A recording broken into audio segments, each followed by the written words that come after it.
दोस्तों, अंदाज शायराना लेके फिर एक बार प्रवी आपके सामने हाजिर है।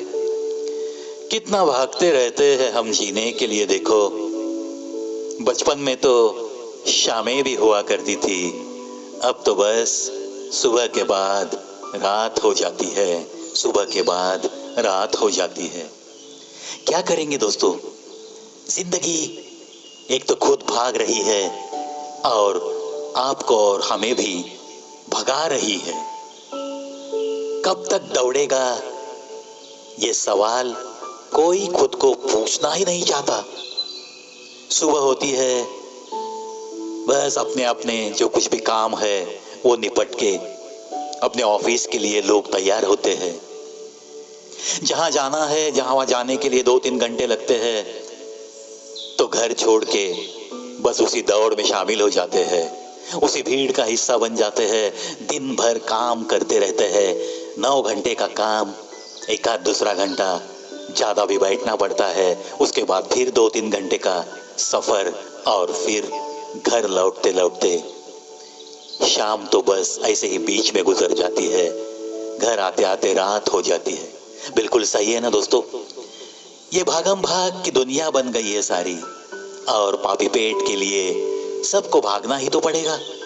इसीलिए शायर कहता है, कितना भागते रहते हैं हम जीने के लिए देखो।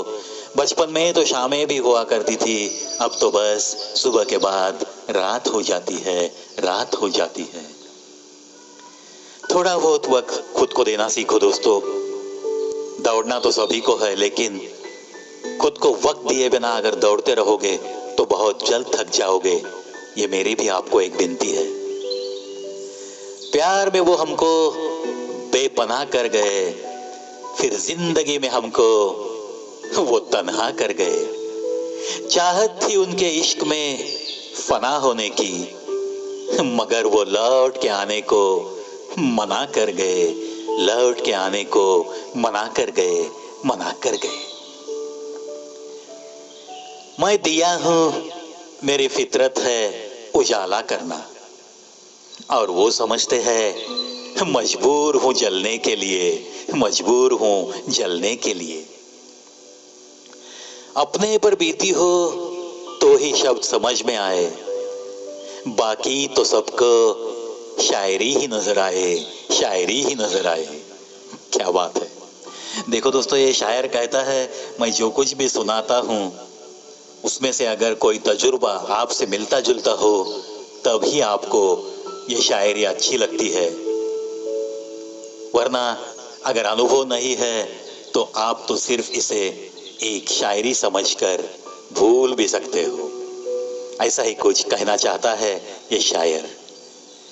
अगर कोई अनुभव आपने भी लिया हो और अगर वो बयां हो गया किसी शायरी से, तो वो आपके दिल तक जरूर पहुंचता है।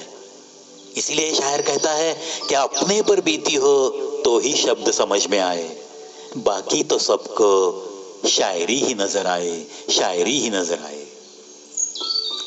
वो मिला भी तो खुदा के दरबार में, अब तुम ही बताओ हम मोहब्बत करते या इबादत। क्या बात है।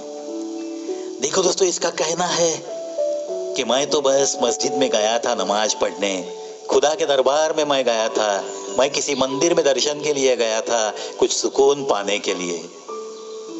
उस मंदिर में जो शांति मिलती है उसे मिलाने के लिए मैं तो गया था मंदिर में, उस खुदा के दरबार में बैठा था। लेकिन न जाने वहीं पे मुझे एक ऐसी नजर मिली, तो बस दिल में ये ख्याल आया कि मोहब्बत करूं या इबादत करूं। कुछ सुंदरता बिल्कुल ऐसी ही होती है ना दोस्तों। तो इसमें वो भी तो एक खुदा ने बनाई हुई चीज है। कभी कभी ऐसे भी होता है, खुदा के दरबार में ही किसी से के साथ नजरों से नजर मिलती है। और कितने सारे ऐसे उदाहरण हैं कि कहाँ मिले थे आप। ऐसा सवाल मैंने बहुत सारे लव मैरिज करके सेटल जो हो गए उनको पूछा है। उनमें से बहुत सारे लोगों के जो जवाब है वो ऐसे भी आए हैं, अरे यार मैं ऐसे ऐसे दिन मंदिर में जाता था, वहीं पे नजरें मिल जाती थी, तो बात हो गई, मुलाकात बढ़ गई और जिंदगी बस गई। ये जिंदगी भी उनको वो खुदा ही तो देता है। तो ऐसा कभी कभी होता है। तो ये शायर लोग कहते हैं, मिली तो मिली वो खुदा के दरबार में मिली, तो दिल में ये सवाल उठा कि यार मोहब्बत करूं या इबादत करूं। चलो, आशा करता हूं दोस्तों मेरे जो चाहने वाले युवा वर्ग है वो भी कभी कभी मंदिर जाया करते हैं, शायद किसी भगवान की आराधना में वो भी किसी प्रार्थना के लिए जाया करते हैं। तो चलो आशा करेंगे उन्हें भी ऐसी कोई नजरवाही मिले और उनकी भी जिंदगी बस जाए। यही शुभकामना देकर आज के अंदाज शायराना में बस इतना ही मेरे प्यारे दोस्तों। लेकिन फिर एक बार आपको मिलने जरूर आऊंगा, लेकिन दोस्तों हिंदी भाव तरंग लेकर, मेरी कोई कविता लेके जरूर मिलना करें। तब तक अलविदा दोस्तों।